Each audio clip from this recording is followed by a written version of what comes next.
Greetings, friends. Your cartoonist pal Stan here with another episode of Random Encounters, a show where I use random encounter tables, like the kind you find in tabletop role-playing games, such as Dungeons and Dragons.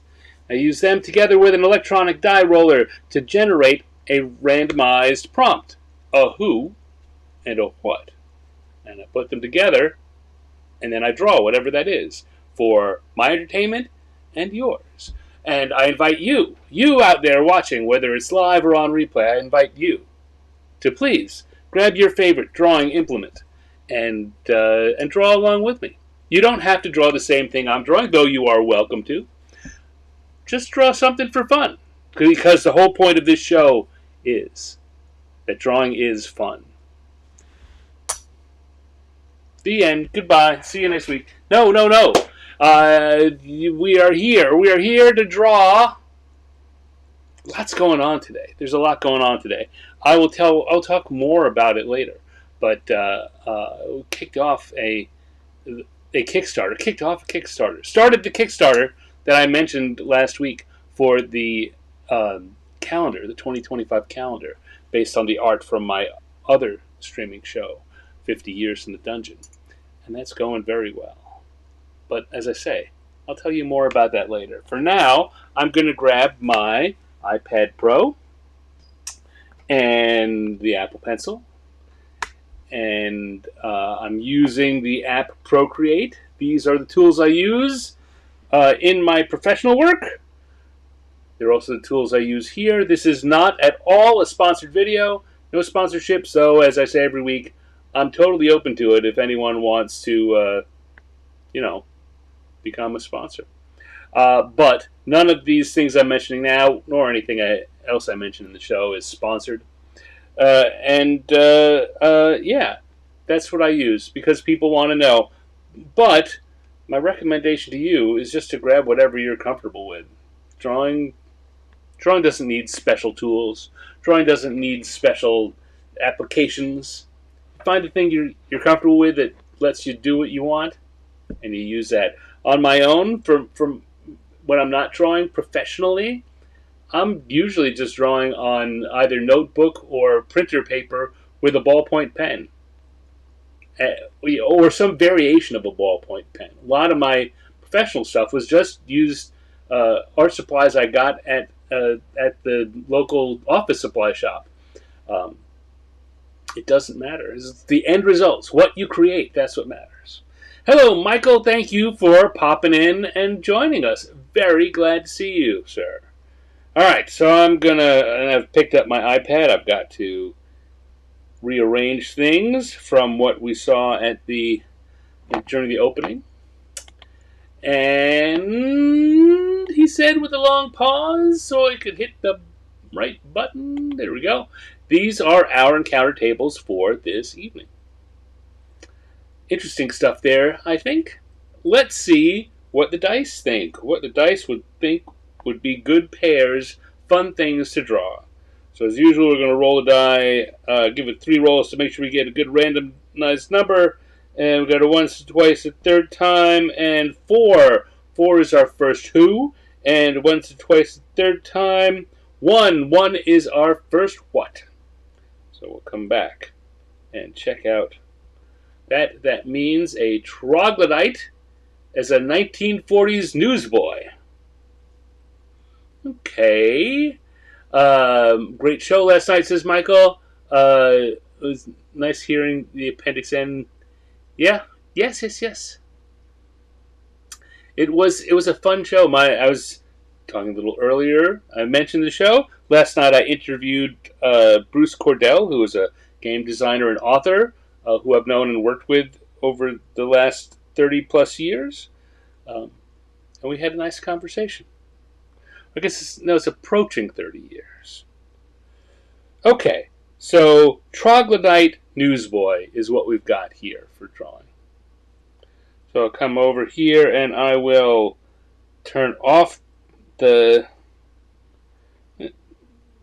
chart. I'll turn on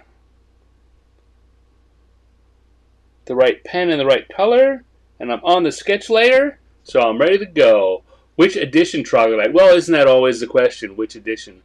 You know what? In my head, I think what I'm imagining is a second edition Troglodyte.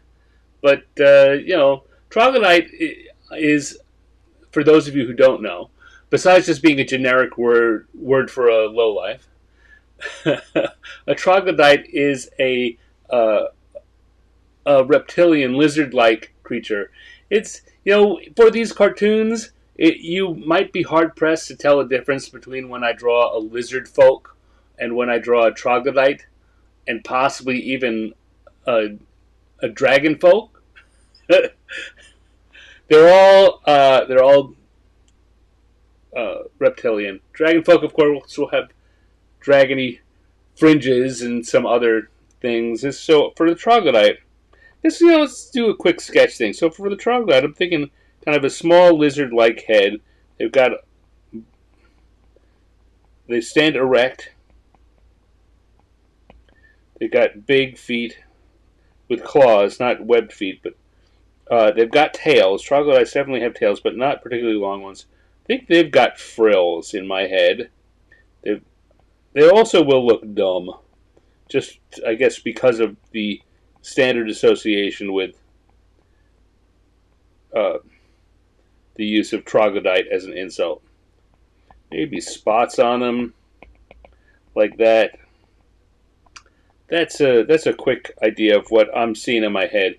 Probably going to have a low brow with a hooded eye like that, and that'll be what our troglodyte roughly looks like. If I was going to do a lizard folk, I might do something more snouty,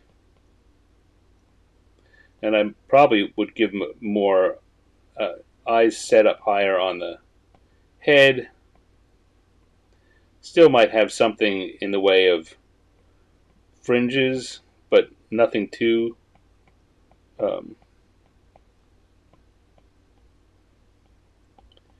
crazy. I'd probably give them less long clawed toes.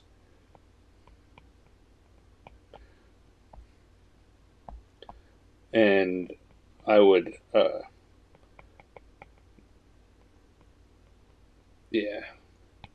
I'd make them more,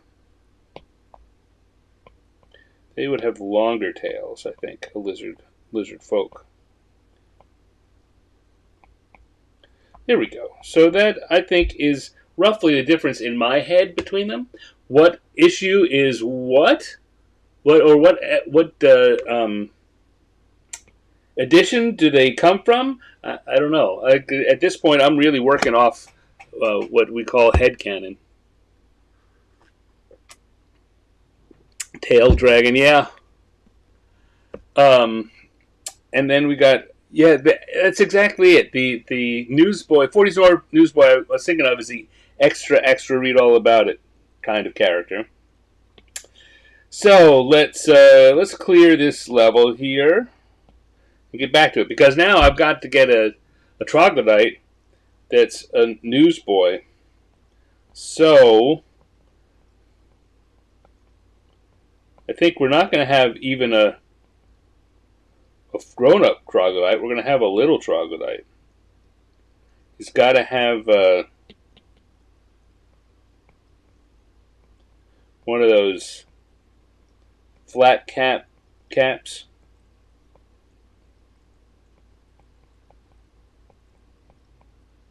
The thing about troglodytes in D&D lore is that they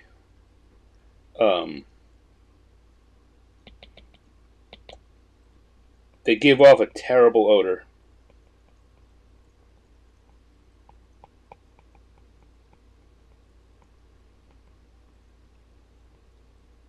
So he's going to be holding up a paper that he's trying to sell. It'll, of course, say extra on top, because there's always extra, read all about it. Does anyone remember? I mean, this was even before, certainly, I'm a child of the, born in the 60s, raised in the 70s and 80s.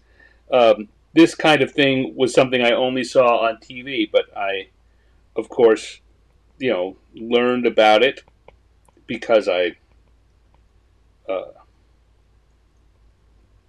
I liked old movies and I asked a lot of questions.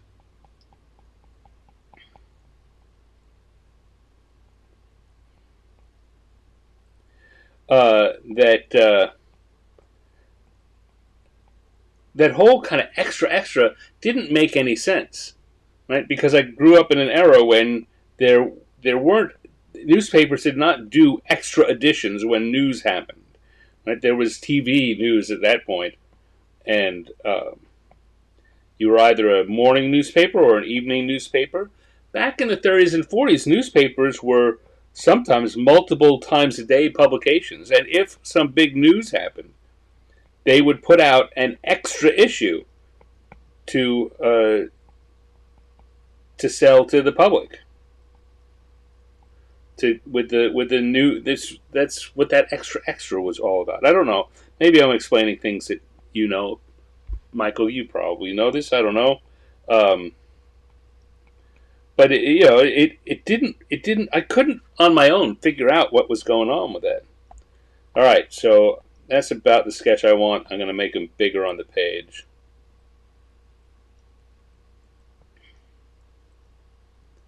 And then do a little more sketching.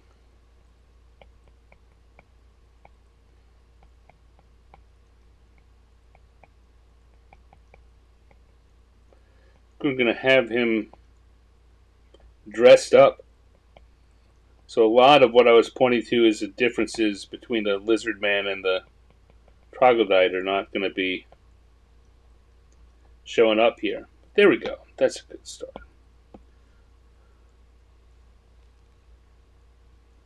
Paper roots, yes.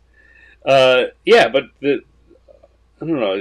It's one of those things that everyone does. It's become a real cliche, but I think the understanding of where it comes from and why it's that is probably lost on most people, even a lot of people of my generation, and certainly younger folk. While they'll still they'll say extra, read all about it because they've seen it on uh, TV and in movies and such, but they don't really understand what it comes from. It's kind of along the same lines of I think we were talking about a few weeks ago the the icons that are part of our visual lexicon that are now what's the word I'm looking for? They are completely out of date. The the floppy disk for save, the icon of a floppy disk, all the computer icons that now are still what we have, but people don't, people may not know what they are. What's a floppy? Why is that square? Why does that mean save? It just does. It always has. Since these, I'm going to say kids, but I don't mean it in a derogatory, dismissive way.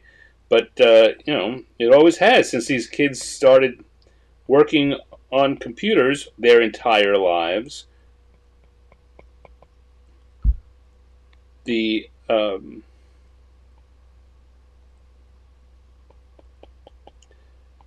the floppy disk icon has been there, and they just understand that's what that icon means. They don't understand, and how could they, where it came from? And this extra thing, I think, is an even older version of that same thing happening. And I'm of the generation where we all knew extra, but I'm pretty sure a lot of my friends even didn't know why.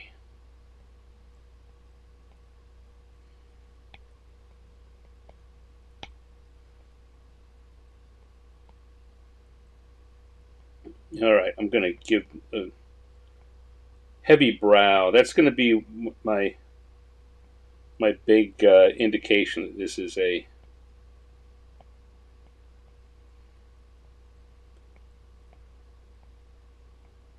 Troglodyte.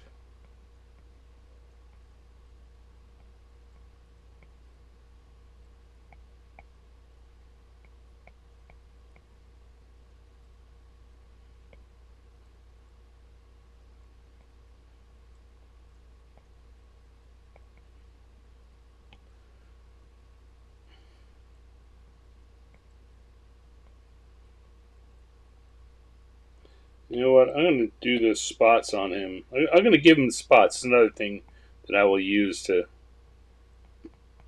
go back to my version of what a full-on adult troglodyte would be, instead of the Newsboy troglodyte that I'm drawing.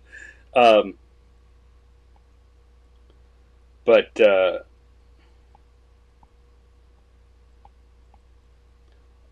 I will put them on in the color phase rather than in the line phase.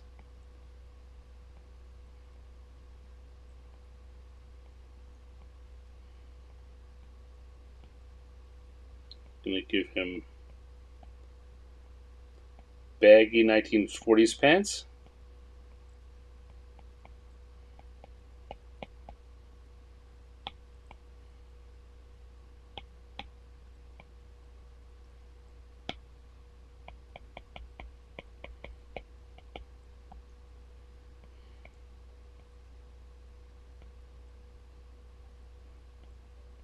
And then long clawed toes.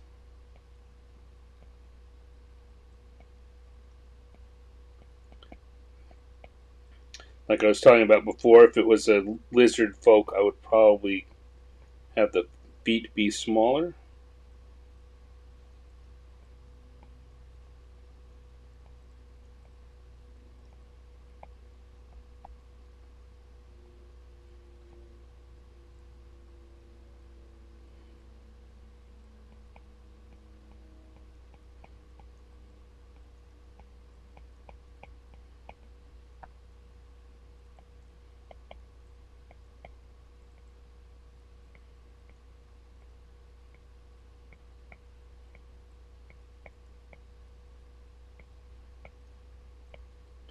Go, kind of coming together. I want this to say news.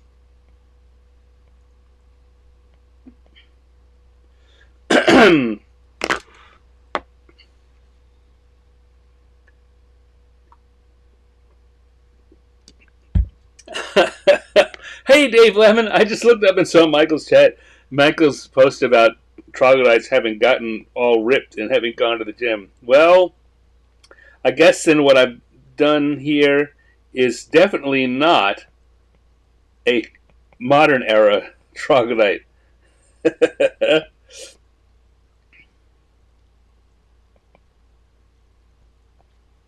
Well, I mean, in any case, it being a newsboy, a 1940s newsboy style, there's so much about this which is not standard troglodyte. But, that we're not going for standard. We're going for the funny. We're going for the random encounters. Ooh, call back to the show's name. How are you, Mr. Lemon? Good to see you. Good to see you.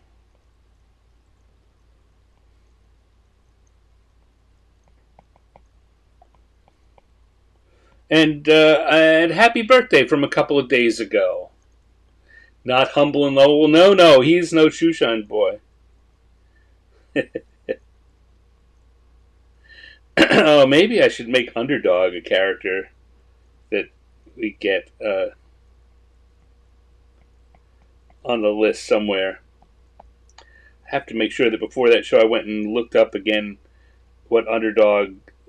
I know that I would be missing some of the key ingredients if I just try to do them from memory. Okay. Let's turn off the sketch layer and see how that's looking. That looks pretty good. No, I said off with the sketch layer.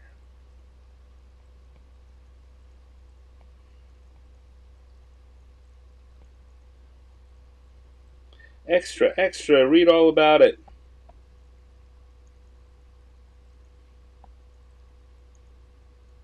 Okay. I think we got what we need here. Let's go to the colors layer. Switch on the gloaming brush. so I can get that crayon-y, markery effect I like so much. I think one of the things that came through, if I'm remembering right, is that troglodytes, so I'll do it here, troglodytes, more brown than green. Lizard folk, more often green.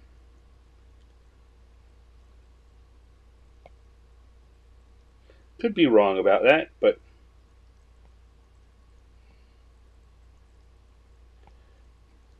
it's going to be true for this picture.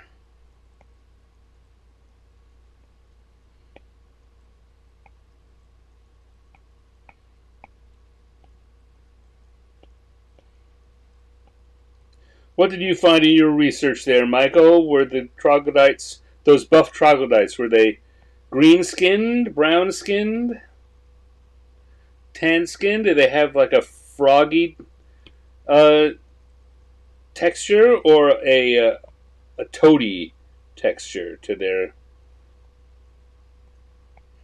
their bodies? Pretty evenly split. Okay. Well, then I can't go wrong either way. Well, no one can tell me what my troglodytes should look like anyway. Here's another lesson to learn from it. Just because other people do it one way doesn't mean you should not do it the way that your brain tells you it ought to be. I often say the only thing that will hold you back is if your audience looks at it and can't recognize what it is you're trying to do.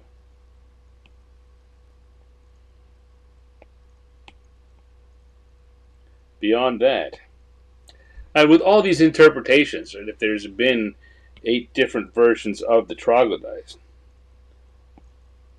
that question at the beginning that you asked Michael about which edition version, that I think in itself reveals the real secret is you should do the one that you like, and even or invent, if you see it a different way, invent a new way of doing it. One of the a thing along that line that pops into my head is when there used to be, for a little while, there was a comic called Captain Canuck, produced in Canada, Canadian superhero. I'd heard about it. I'd read about it and heard good things about it. I was able to finally find a copy when I was on a road trip. This was back in the very early 80s. And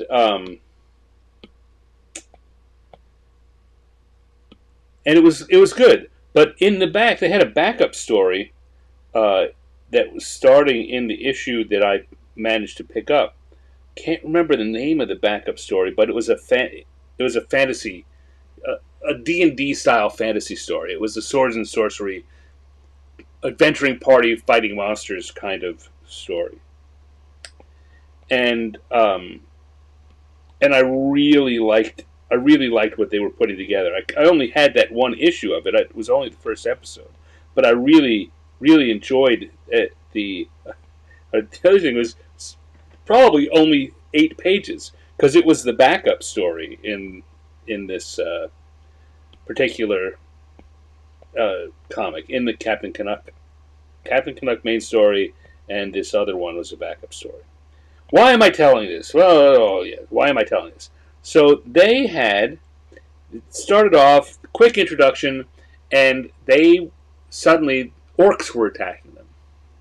And I had in my head the orcs that I had seen in D&D and in the Rankin Bass Hobbit animated show, animated movie, made for TV animated movie. That's what orcs look like. Some version of that. They're big. They're brutish.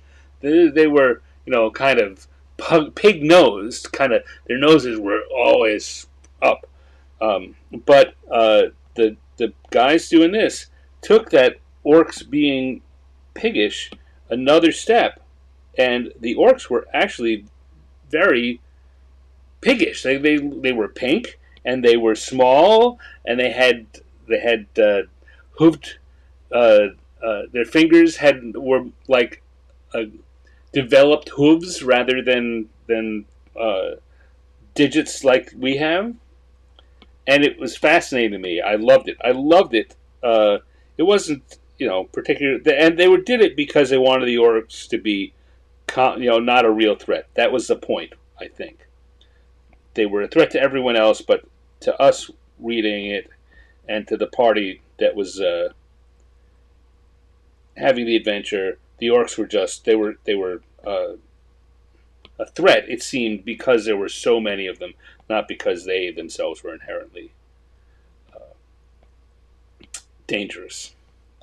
They were kind of comical and piggy, and that kind of the reason I bring that up, as I said, is they just decided that they were going to have orcs and make them be different than anyone else's orcs, and it was okay. Not only was it okay, I thought it was kind of brilliant. Wait, there's a whip, there's a way. Yes, well, we won't go into that.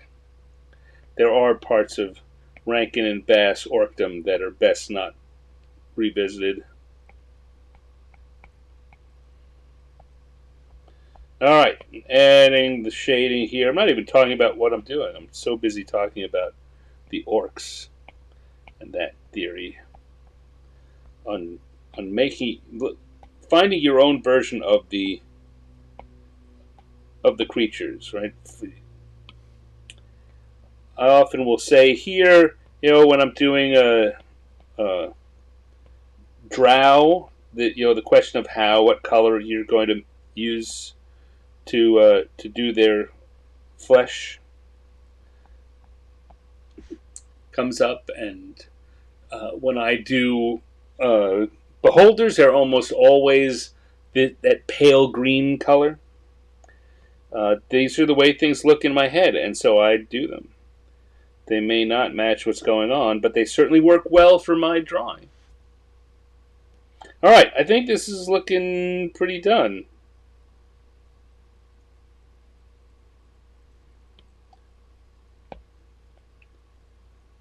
Not quite 100%. I'm going to put a little on there.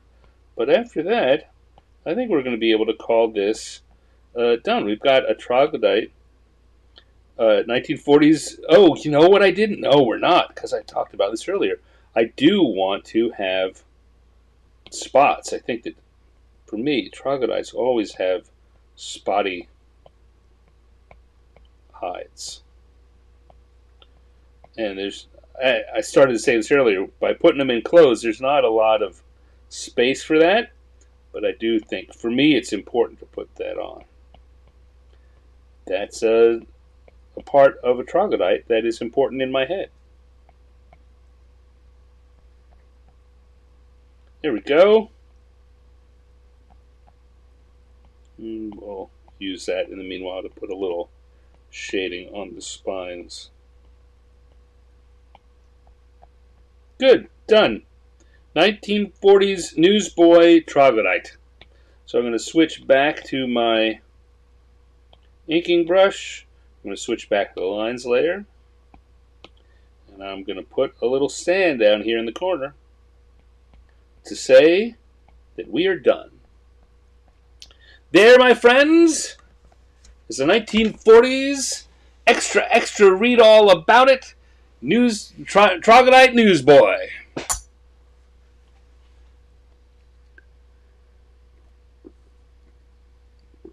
Let's see. I'm gonna now come back here, watching Cleveland beat Detroit. Oh, the game was just getting started when I started getting ready for the show. So I know that you are a, a fan of the Cleveland teams. So yeah, I think I'd like to see them win. I certainly would like to see it go to 5 games. So go Guardians. May look like a frog, lizardman hybrid. I'm still catching up on what's going on here. Good list. That's very useful. Thank you, Michael. Thank you for posting that there in the chat. Michael is on Twitch though, so those of you who are not on Twitch can't see this list that Michael put to an article from grognardia.blogspot. Bleh. Let me say that again. grognardia.blogspot.com, which is a very partial pictorial history of, and I'm guessing it's troglodytes. All right. Good start, my friends. And take another sip of my diet soda here. So good. And I'm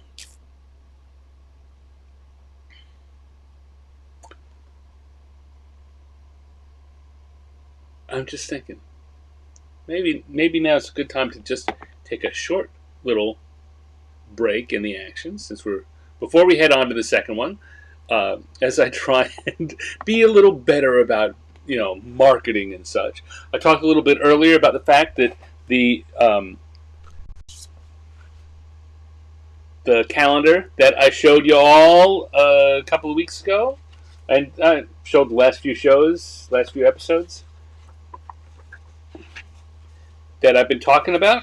It's a 2025 goes, and there's also a January 2026 with just the logo on it.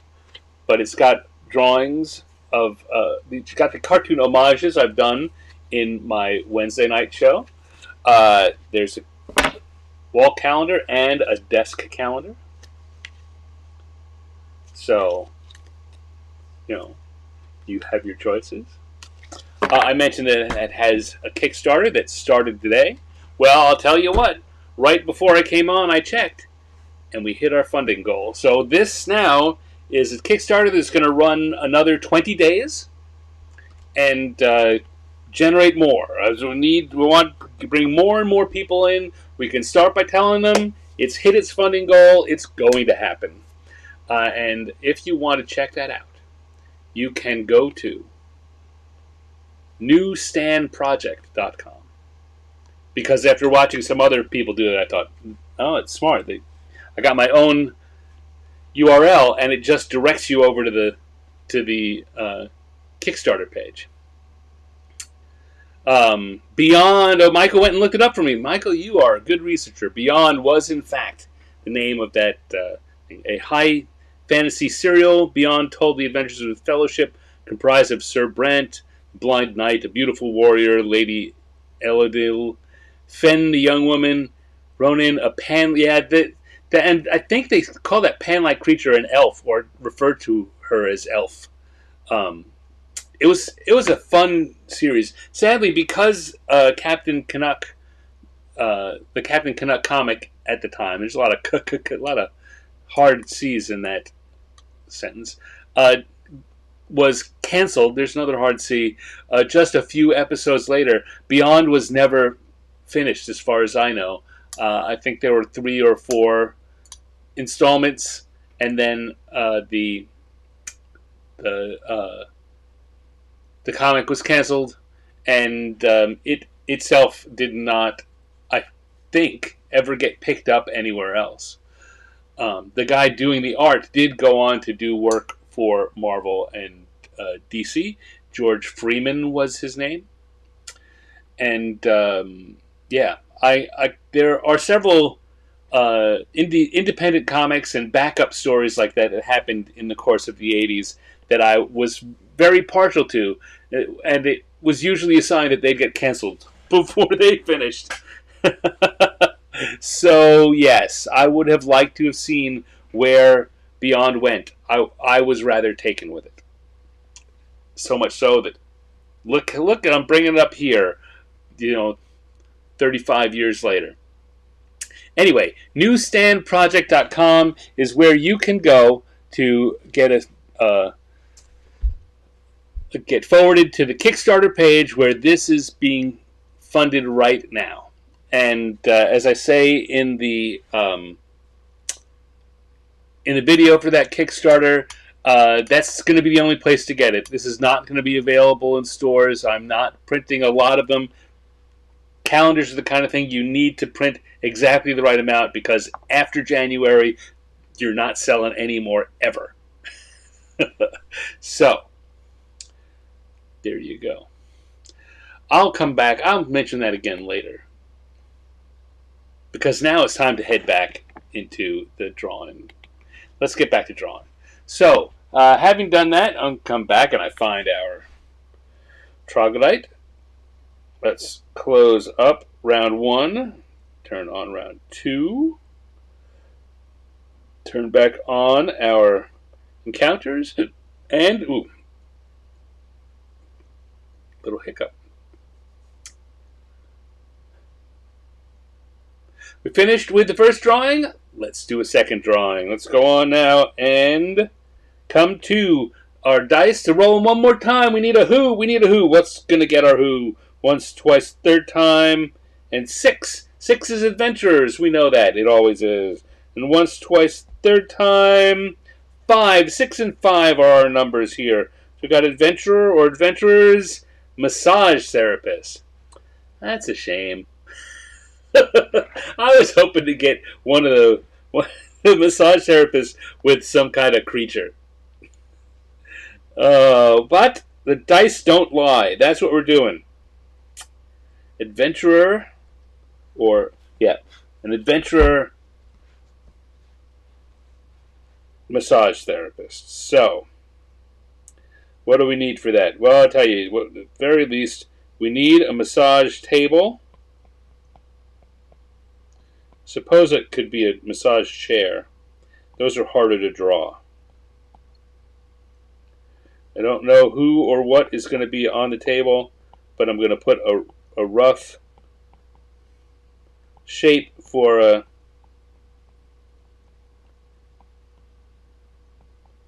someone or something on the table.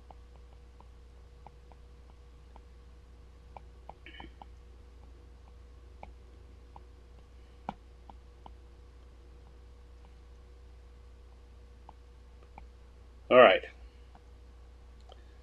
We can make that a little smaller. And then, so that could be the adventurer getting the massage, or could be the adventurer giving the massage. It says massage therapist and adventurer. We don't have to. Again, we get to interpret it. And you can interpret it differently than I do if you want.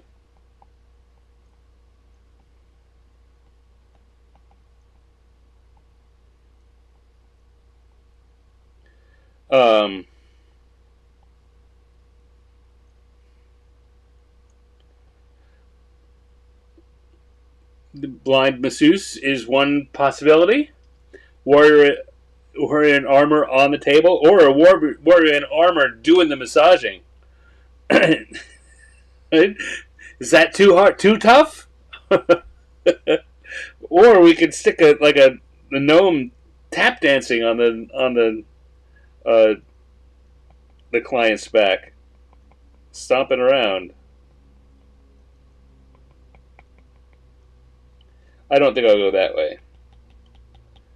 I do like that concept. I don't know that that's the best one we've got. The warrior with the I like the warrior, the armored warrior doing a massage more than than the idea of the warrior in the armor on the table.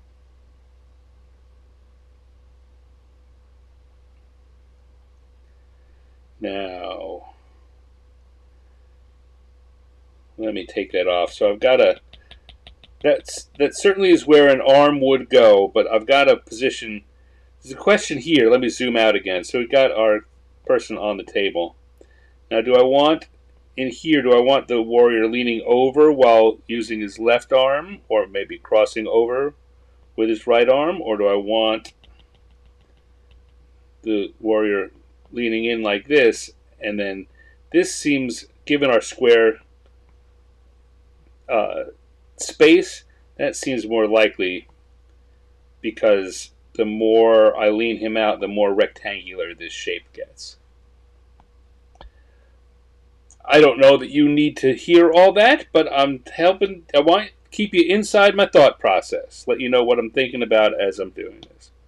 We got a squarish shape, so let's grab this guy, make him fill the whole thing, and then we need to have our warrior over here.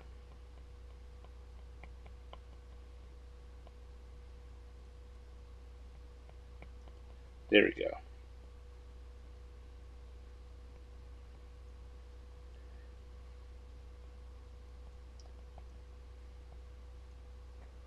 And I've kind of decided that the person on the table is now going to be either a werewolf or a kitsune or something like that.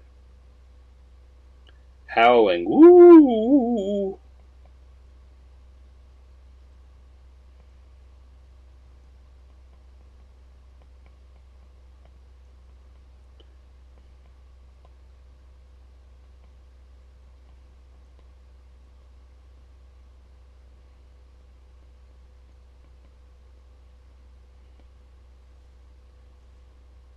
I suppose it could be, if we want to get a better joke out of this, and I'm not sure I do. Want to get a bigger joke out of this, which is not always appropriate for doing a single panel. I often will say this to when you guys come up with ideas. I'll say that's not appropriate for a, or it's either not appropriate or hard to do on a single panel. And I often will think these things and self-censor them. But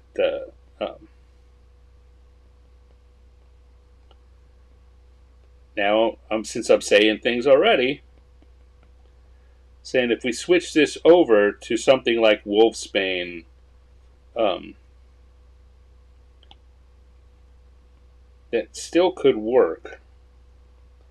Harder to Wolfsbane oil. Yeah, that'll work.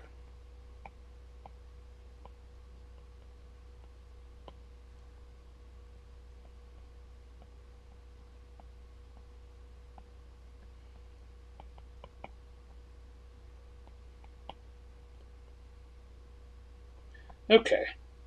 Alright, I can work with this. Gotta use the magic armor. Yeah. That's a good joke. Gotta have magic armor to affect the werewolf.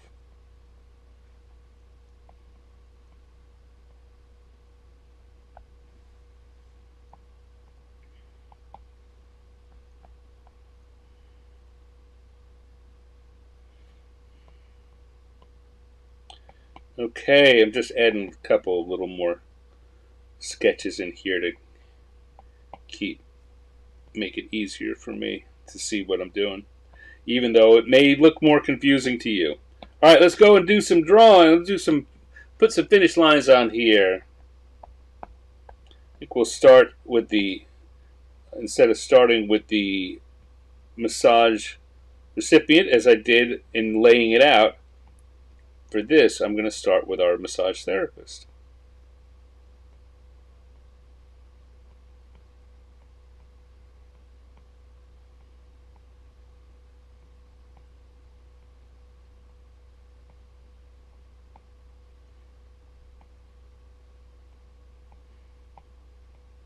And I'm using my standard warrior character that I've been using for longer than I really had realized. I was going back and looking through some of the earlier times I'd used him, and I caught the dates on some of them. Like, wow, it means that I've been using this guy for 15, 20 years. All these main characters that I use as the adventurers, or most of the main characters I use as adventurers here, my stock standard characters. I've been using them for a while. That's why they are my stock characters.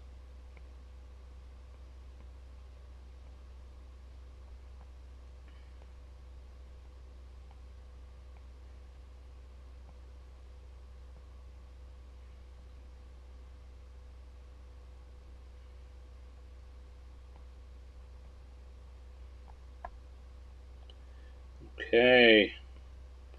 This is coming along pretty good.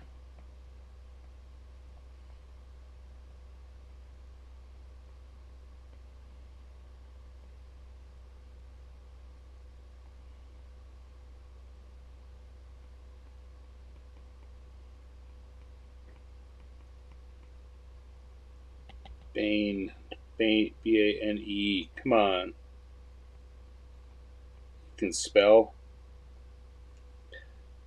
In fact, I'm not a very good speller. You know what? I've kind of become a good speller because I was a bad speller. I I had to look things up a lot, and eventually I started remembering things that for the longest time, I would just get wrong. I'd get wrong all the time because I didn't look them up. I'd finish it, and then in school or turning over projects, I would get markups back saying for corrections to make. This is wrong. This is wrong. Spelling things. And so I decided at one point that it was important for me to just not make so many dumb mistakes. Dumb, I say in air quotes. It's not dumb, but just sloppy mistakes. Some mistakes that could be easily corrected if I was a better speller or if I bothered to look things up. So I did. And reliable spell checkers helped also. For a long time, spell checkers weren't that reliable. So, over time, the funny thing is, I became a pretty good speller. But I still, the story I tell myself, what I hear in my head, the thought that I have is that I'm not a good speller. I guess what probably is still true is I don't have good spelling instincts. But kind of like with what happened just there, I recognize, no, that's not right. And so I change it. My first instinct's not reliable.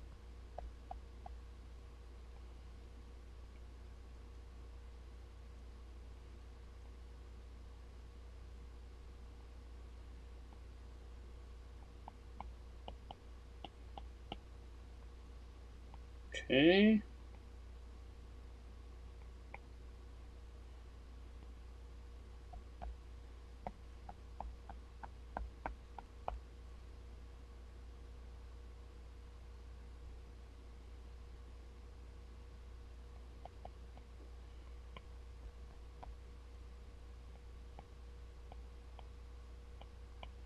Wagging the tail, that's an important little minor gag to throw in there.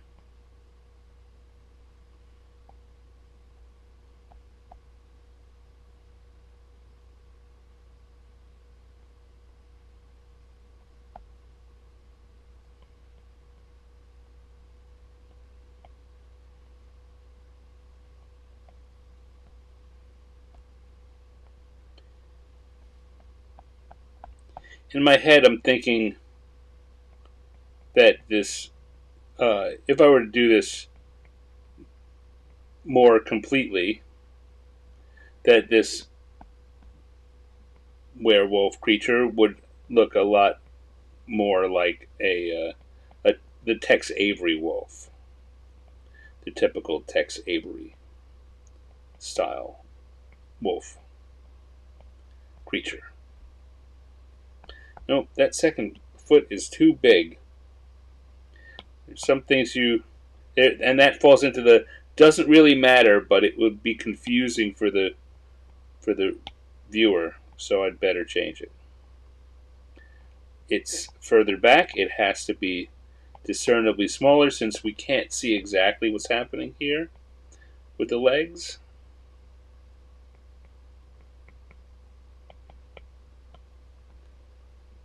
Ooh.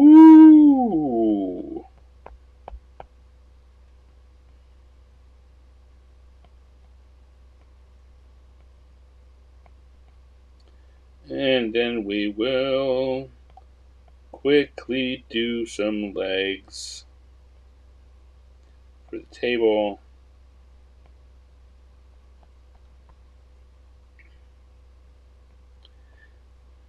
I haven't left a lot of room for putting text in, and that's all right because I'm not sure. There's a lot of what we talked about. There's good jokes in here. What we have here is a little bit of a visual gag. The wolfsbane oil maybe is the closest thing to a joke in here. But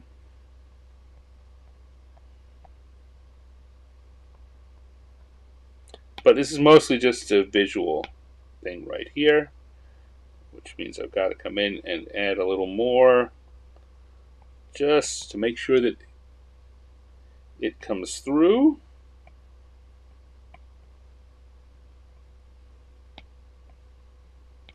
There we go. But I think that if we worked it, there are several good jokes that could be made to come out of this, and several good storylines, some of which we've already talked about, that could we could turn this into.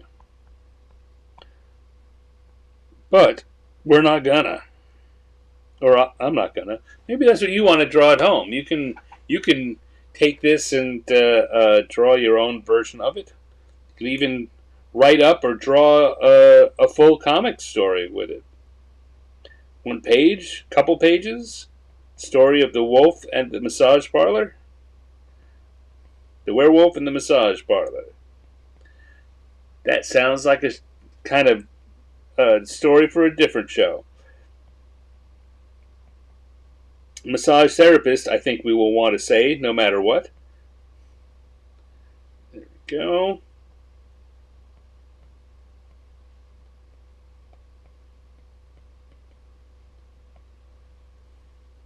Okay.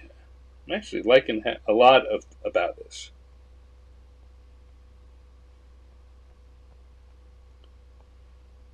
There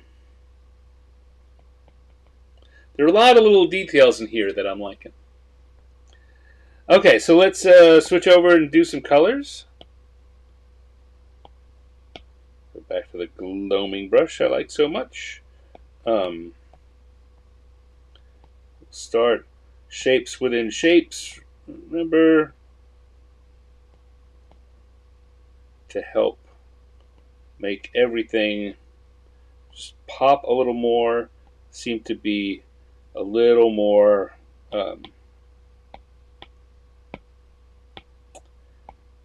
textured and three-dimensional.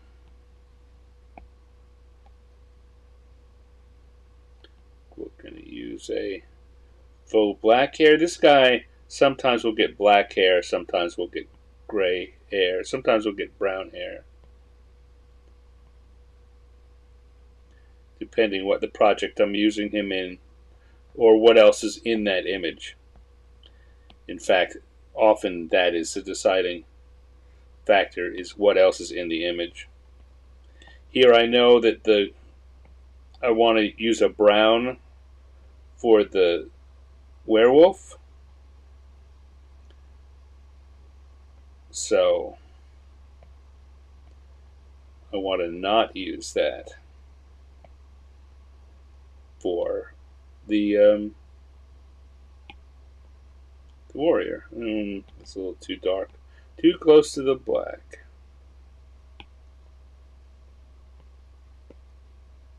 As I will tell you, when I do someone in a set of armor, I will pick the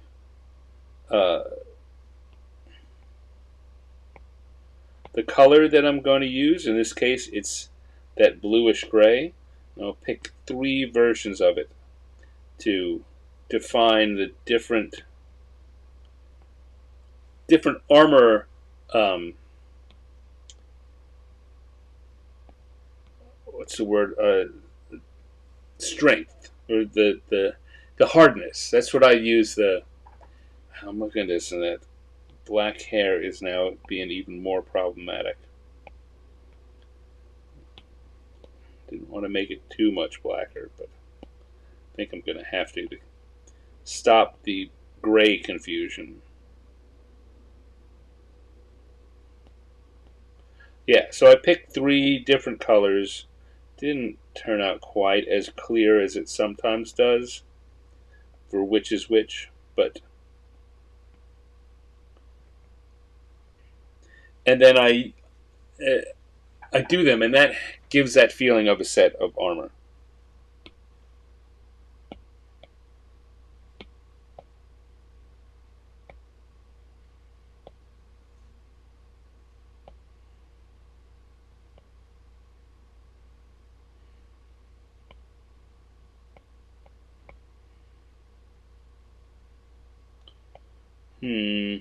Beginning to think that this brown I might have chosen too dark, as I tend to do.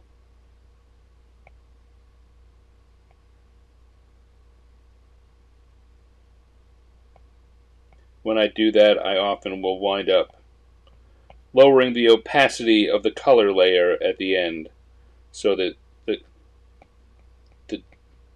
takes down the darkness, the intensity of the color, and lets the lines shine through a little better.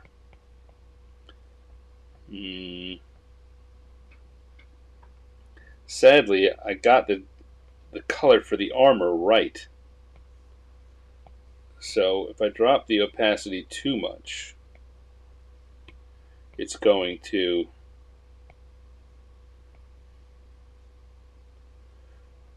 make the armor not read as well.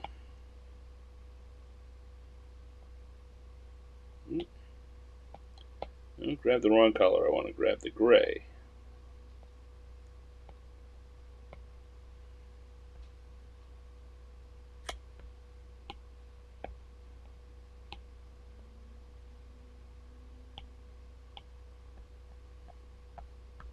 Here's a little thing. I added it, the last minute I added that little line up around his tooth. Sometimes I'll just have the teeth be just a flat white. I just think that by adding that little hint of the gums and that one line for the tooth, it really, again, it gives a texture to the whole, a texture and a depth to the whole character, the whole warrior character there,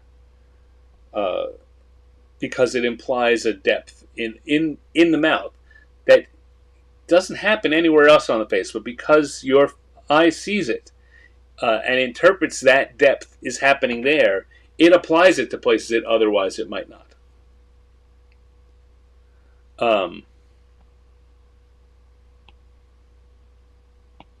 Take that same red and use it for a stripe here on the... no.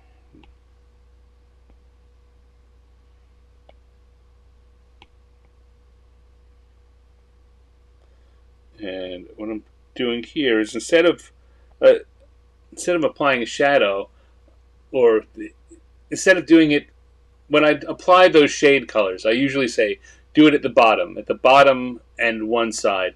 In this case, for the towel, what I'm doing is every time the towel rolls over, I'm putting a little bit of color there to indicate that the shape is different. Again, putting these colors in transfers the idea that something is being said about the shape.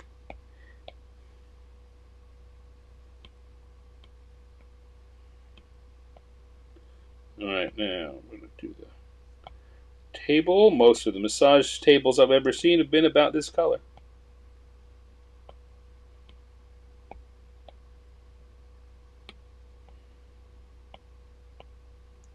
Here we go. Coming together pretty quickly, I think. What do I want to do?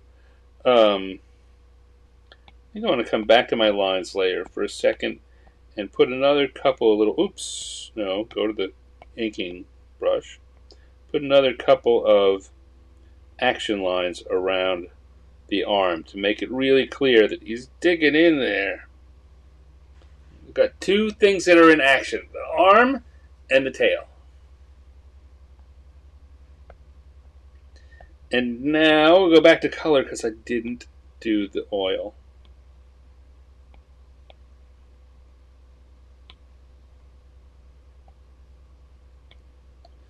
on the lines layer. I'm coloring on the lines layer. I don't want to do that. Layers are great, but you need to be you need to stay mindful as you work with them. Because sometimes when you put something on the wrong layer, it's hard or impossible to go back and change it. There we go.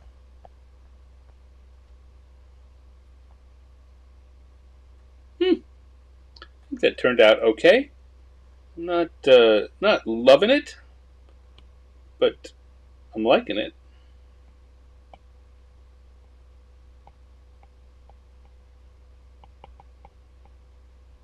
I don't really think we need to go in and do much shading. I think that it's working pretty well on its own.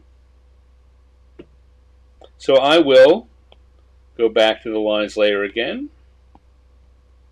and come down here in the corner and put my little stand on it. And we have an adventurer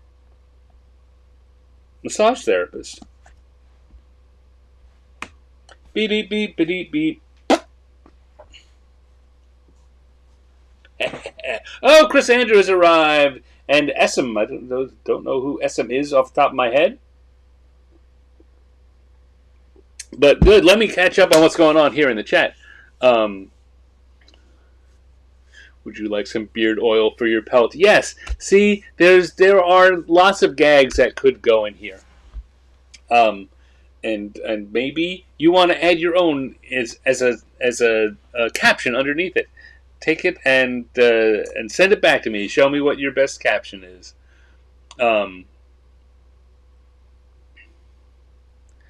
Oh, you see Nort? Dave says that his interpretation of what I've done there is Nort is a character from Green Lantern. I see that. I hadn't intended that, but I can certainly see that. Turns out the Far Side had a whole recurring cast. Yes. Far Side did have a lot of recurring people. I mean, Gary Larson's cartooning style, a lot of the people were a lot of the characters were generic. His style was such that he did not give a lot of specificity to the characters. Again, not saying that in a bad way. That was his style. It's could be anyone. It's just a person. But that meant that he had particular people, the characters that looked a lot like each other, and so the idea of a recurring cast is one way to look at it.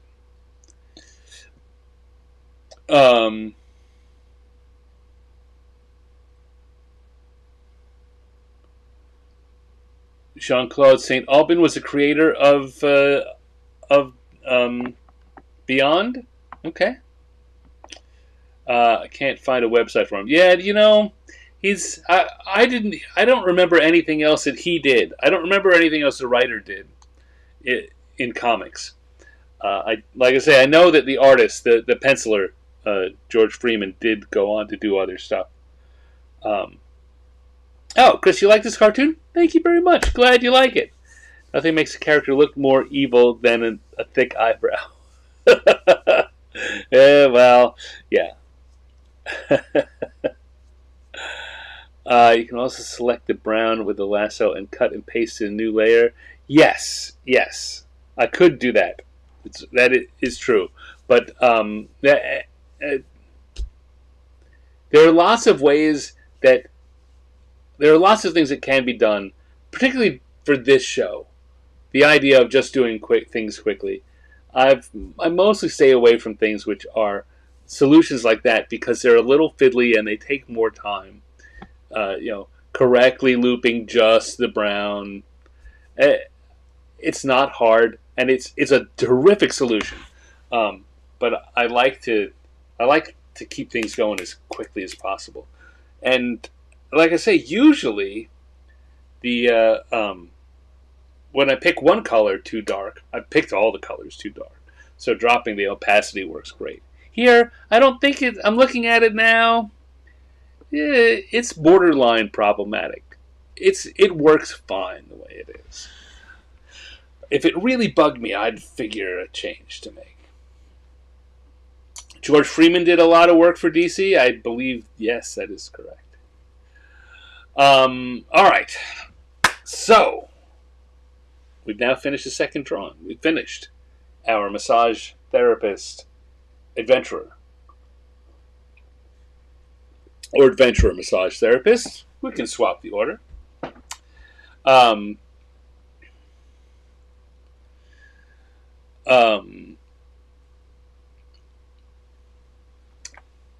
so,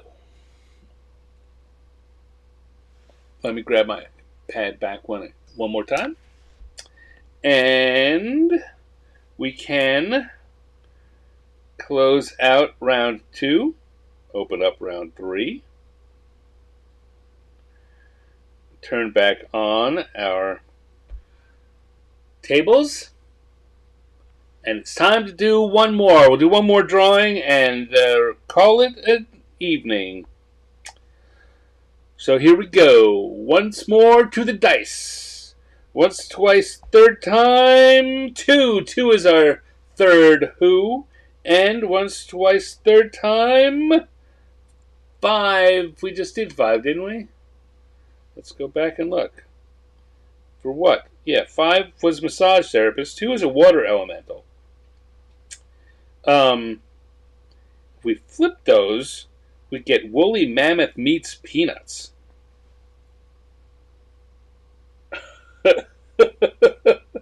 Or we could do water elemental, and you guys can help me figure out what the water elemental will do. Hoping for the woolly mammoth. There we go. Okay, woolly mammoth meets peanuts.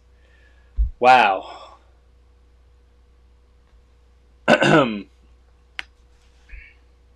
All right, turn it off. I've had meats peanuts on the list for a few weeks, and I've been waiting for it to show up. I'm a big Peanuts and Charles Schulz fan.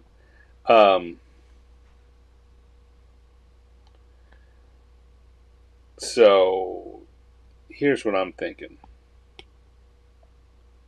Could be literal peanuts. I put the quote around it to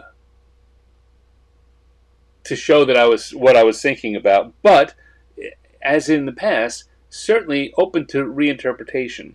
Like the idea of because elephants, we give elephants peanuts. Elephants like peanuts. The idea of like a woolly mammoth with or an elephant being offered a peanut and saying no, I've got a peanut allergy. Whoa, hey, keep that back. That's kind of funny. But I've been looking forward to doing a Peanuts, a Charles Schulz Peanuts cartoon of some kind. So now I don't know. I'm thinking about putting the mammoth on Snoopy's doghouse in case you hadn't figured that out already by drawing that rough shape. I was looking at, should I have the woolly mammoth lying on his back like that?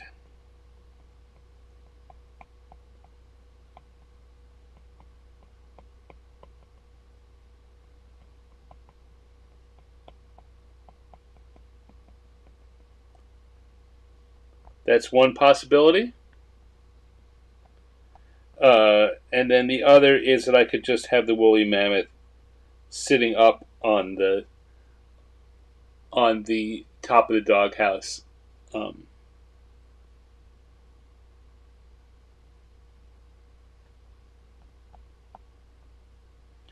This is working pretty well. Let's zoom that out.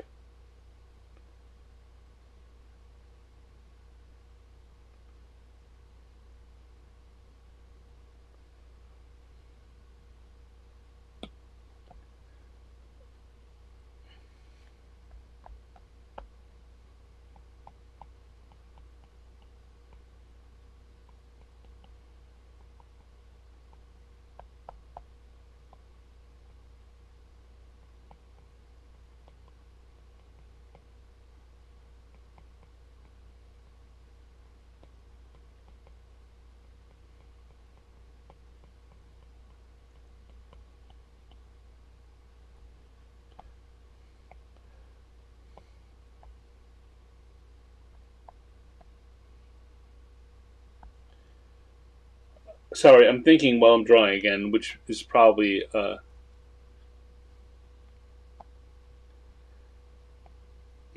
again, not so entertaining for folks if I'm thinking too much while I'm drawing. The idea is that I'm supposed to be speaking while I'm drawing.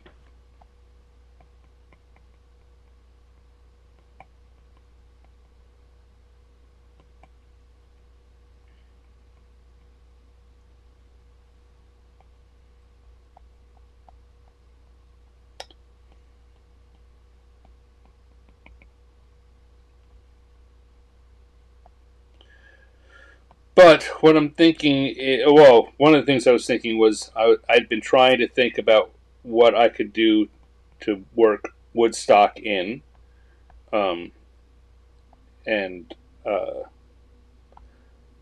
mean I could have him standing here on the stomach. Then I realized that my idea of what Woodstock's feet are like is pretty lacking.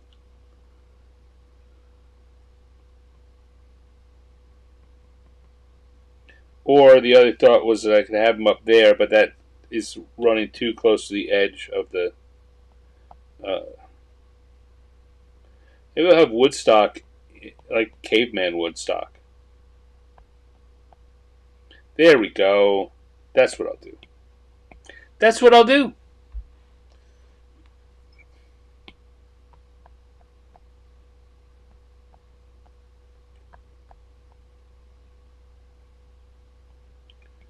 On the right layer, good. Okay, good.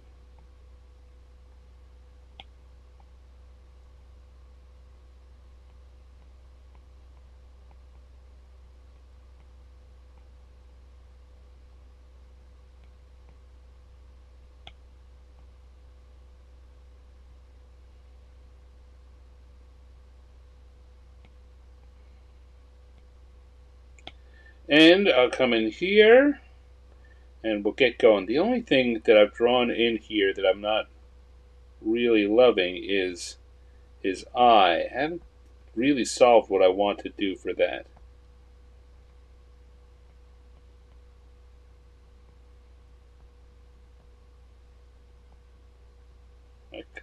I think maybe the solution is to just go with a very Charles Schultzian, just a little black dot for an eye.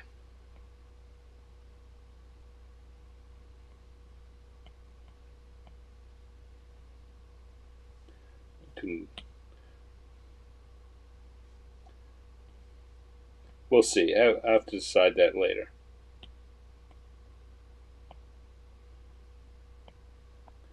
But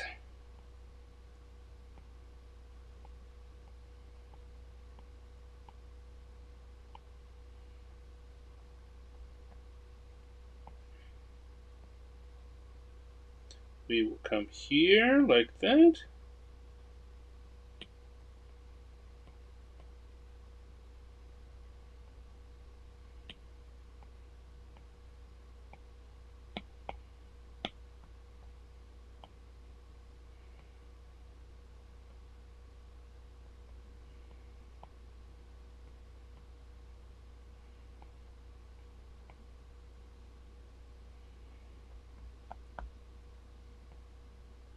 One of the nice things about working with Peanuts as an idea is that Schultz, particularly in the last 10 years or so of his career, got to, because he began to have tremors in his hands, he began to work larger, and the characters got much more, you know, a lot looser.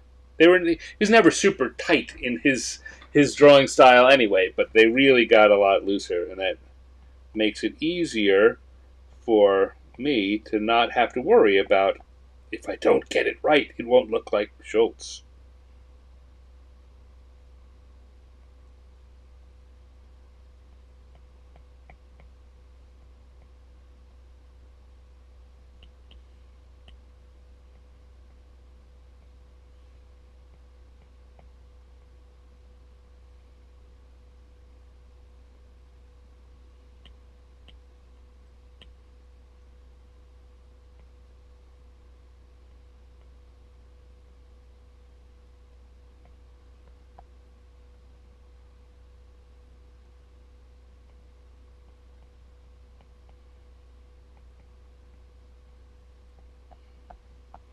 Here we go. Wow.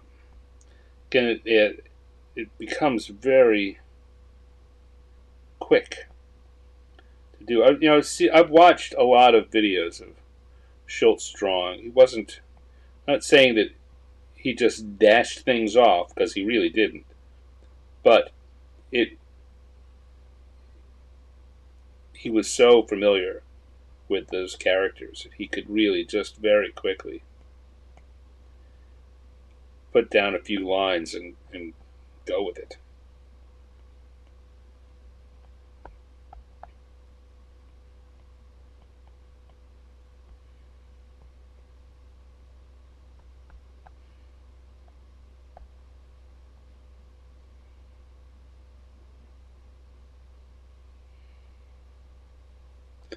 Here we go.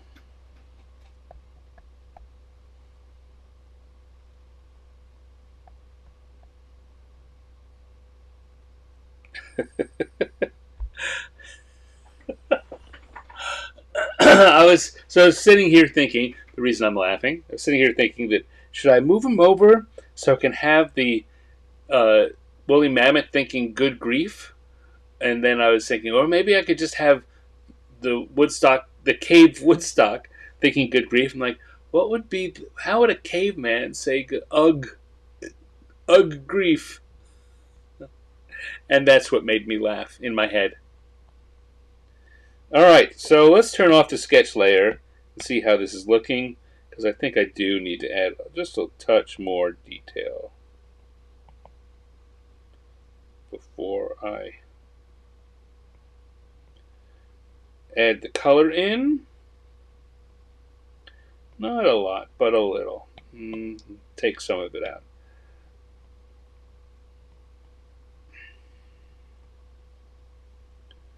Now the question is, now I get to that eye thing. Schultz didn't close up his eyes very often. If I put it there, so if I put it here, it's clearer that he's looking at Woodstock. No. Just that little, adding that little tail there makes it look less Schultzian, because he didn't. He would just leave, like, almost like open and close parentheses around the eyes often.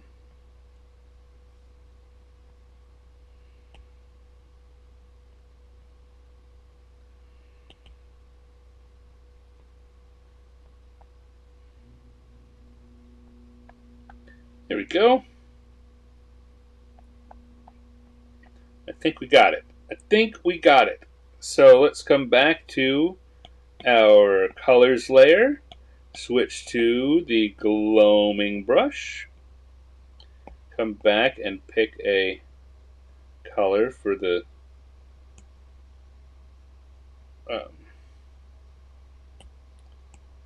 mammoth, bearing in mind that I don't want it to be too dark. Thinking about that ahead of time, because particularly browns and grays like that, they seem right, but once you put a whole bunch of them on the page, they can really drown out what's underneath them.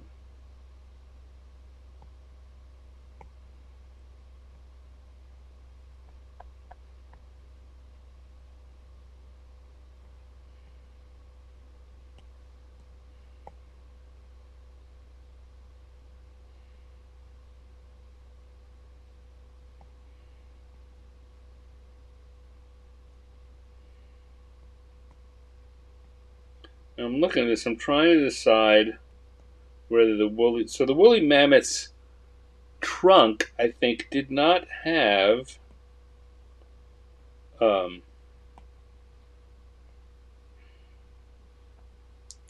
was not covered in fur. And again, I'm not so much worried about the real truth as I am about the will it seem strange. Like, for most elephants, the color of their skin is the color of their trunk. For the mammoth, now have to think about what the color of the trunk might be. And, yeah. and what color I want to do it with. That's a possibility, right? A dark color. That's looking too dark to me. Another possibility is just a flesh color. And I'm thinking of that because I think that's what they did on the Flintstones a lot. Either a pink or a flesh color.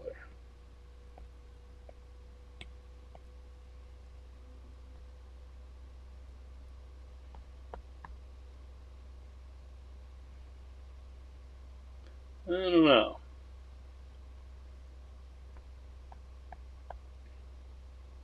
Let's take that out and try another one. I think let's try a pink. A more pink as opposed to the Caucasian flesh pink. Yeah, I think that works better.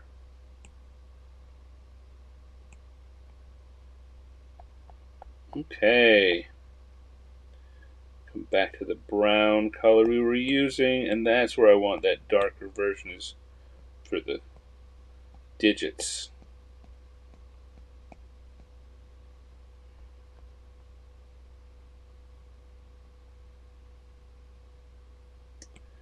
We will go to a light blue on the tusks as a shadowing color.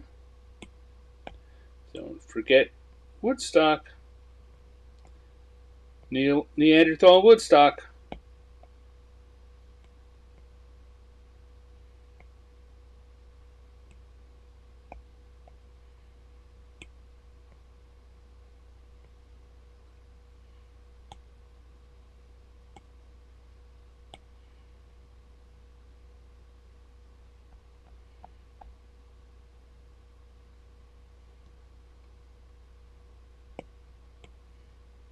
And I'm going to use that same color I used for the digits for my shading on our Mammoth. And one of the interesting things about shading is the more texture that the surface has. It's not flat. It's not just skin, which is pretty smooth texture.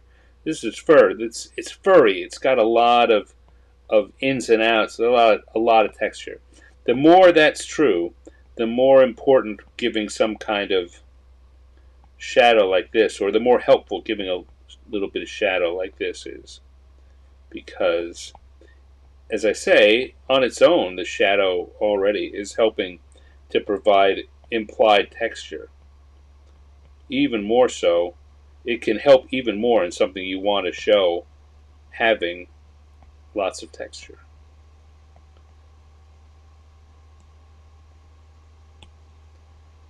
Do an even darker version to put it under the digits as a shadow.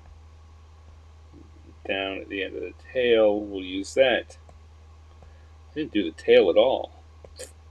Oh, totally forgot about the tail.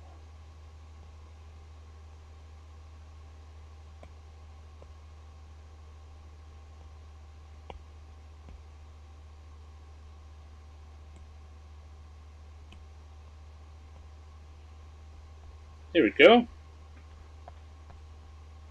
Pink, the pink. I've forgotten the pink.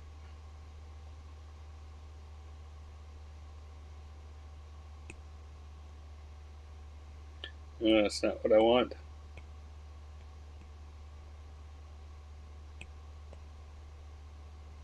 There you go. That'll do it. And sometimes all you can do is experiment. I wasn't sure what I wanted. Like, I wasn't sure what I wanted for the trunk at all. Just experiment. Play around with it. If you're working in physical medium, right, it's harder because once you put it on, it's on.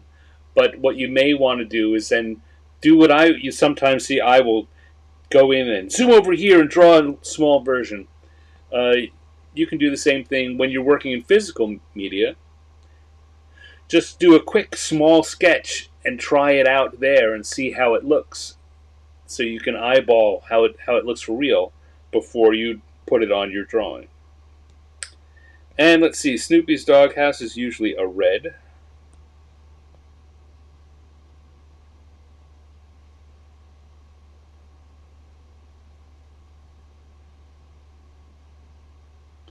come here. I do want this to appear one solid piece, despite the fact that it's clearly made up of several slats of wood. It's a background piece. Texture on this is distracting, if anything. So just put it in like that. Put a little bit, just a little implication of it by dropping some shadows there. But for the most part, it's just a flat piece of decoration. There we go. And we've got a woolly mammoth meets peanuts.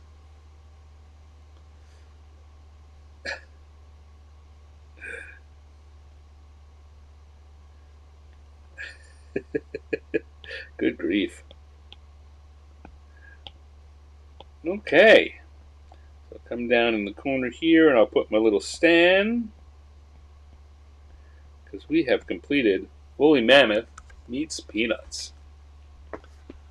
Wah!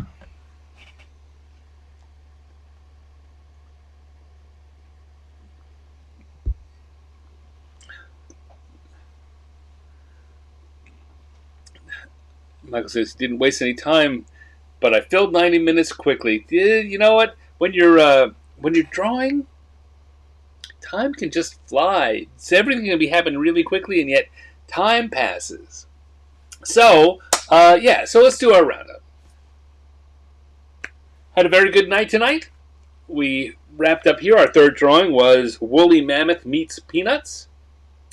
Before that, we did Adventurer Massage Therapist. The poor wolf client is about to get it. And we started off with a Troglodyte 1940s Newsboy. And I spent a lot of time talking about the concept of extra extra, more than I intended to, but but there we go. That was a full night of drawing. I had a lot of fun. I hope you did too. Get back here off screen, get the drawing off screen. Just me, just my pretty face.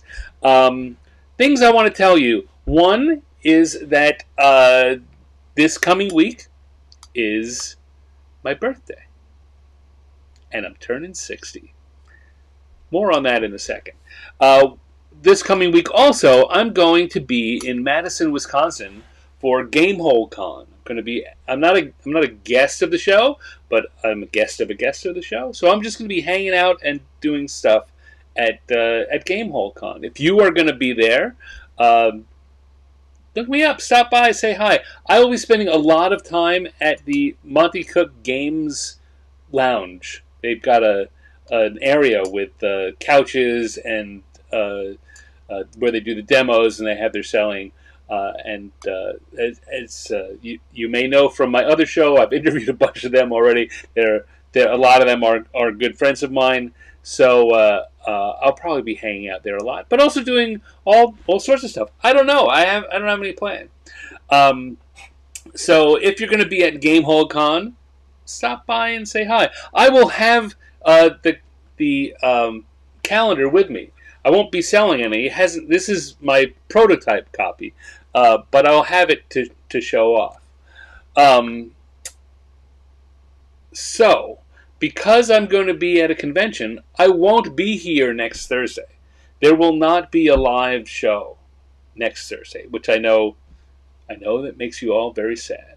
But there are two things that can make you happier. One is that I'm going to record a show. There will be a show that airs on Thursday in this time slot, and it will be a recorded episode of me doing this same thing I do.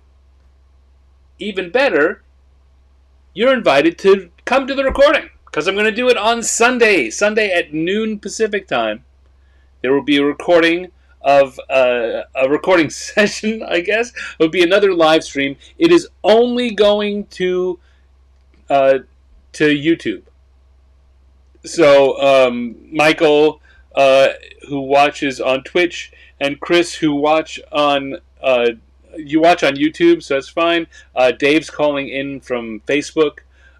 So there are, I stream this out to a bunch of different places. Anyone who's watching on LinkedIn, who's the what you type in the chat never gets fed to me here.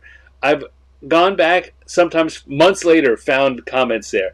I apologize for not answering or recognizing what you're saying, but I can't see it. The system won't give it to me.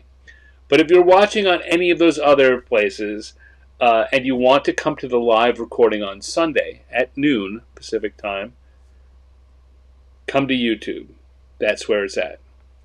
And the theme of the show will be my 60th birthday. I am going to be the Who in every one of all three drawings. I'm the Who. The question will be, what's the what? And the audience will have a lot of input there, I think. That's my intention. That's why I would like you folks to show up. That'll be your chance to remotely, virtually sing happy birthday for me, because it's a celebration of my 60th birthday, which will happen in the middle of the week while I'm at the con. So, there you go. As I mentioned, and just waved this calendar around, the Kickstarter for this calendar is happening right now. It started today, and it has already hit its funding level, and you can join in too. If you want to get a copy of this, you've got to go to the Kickstarter, because there's no plans for this to be sold in stores or on a website, an e-store where it can go. There just aren't going to be that many of them. It's as I was saying earlier, the thing about calendars is you want to print just as many as you need, because they have like a 2-3 at most 3-month window of when people might buy them. So 50 Years in the Dungeon 2025 wall calendar. If you go to newsstandproject.com, it will transfer you over to the Kickstarter page. I tell you what, even if you aren't going to go, or even if you're like, wow, that's really awesome, Stan, but I don't have any use for a calendar. Fair enough. But what you could do for me that's worth even more than the amount of money you would give me in the Kickstarter for buying it is if you would share the link. Tell people about it. When I post, I'm going to be posting about this a lot on my social media over the coming 20 days. And if you would like and comment and share among people you know who are D&D fans. I'm not asking you to, shill it out to people who couldn't care less, but there's a lot of people that I bet that might like it, that don't know me or don't know about this. So, 50 Years in the Dungeon, 2025 calendar, newsstandproject.com. Please help me to spread the word, and I will be very, very grateful. Hi, Green Star. You got here just in time for us to get ready to wrap up, but I'm glad you made it. So yes, I'm going to take that down. One more, newsstandproject.com. Check it out. Also on Wednesday nights, as you know, you probably know because I talk about it, I do the show where the art that's in here is generated, is called 50 Years in the Dungeon. And we have a free newsletter, 50yearsinthedungeon.substack.com. And you can check that out. As I say, it's free. That show next week also, I'm not going to be around. It usually is a live show. And I've taped an episode for use there. My guest will be Monty Cook. That was recorded a couple of weeks ago. But we've got more situations coming up where I'm going to need recorded shows. Like, for example, Thanksgiving. There'll probably be another recorded episode of this show because that's a Thursday. There's no way I'm going to be live on Thanksgiving Day. But for Thanksgiving, I'm going to do a recording tomorrow, Friday, with Ed Greenwood, the creator of the Forgotten Realms. And that's going to happen tomorrow at 11:30 Pacific time. I know it's Friday. I know it's a work day that may not work for you, but that's when it works for Ed's schedule and my schedule to mesh up. So also only going to be on YouTube. Check out my channel. If you're watching this, you'll know where my channel is.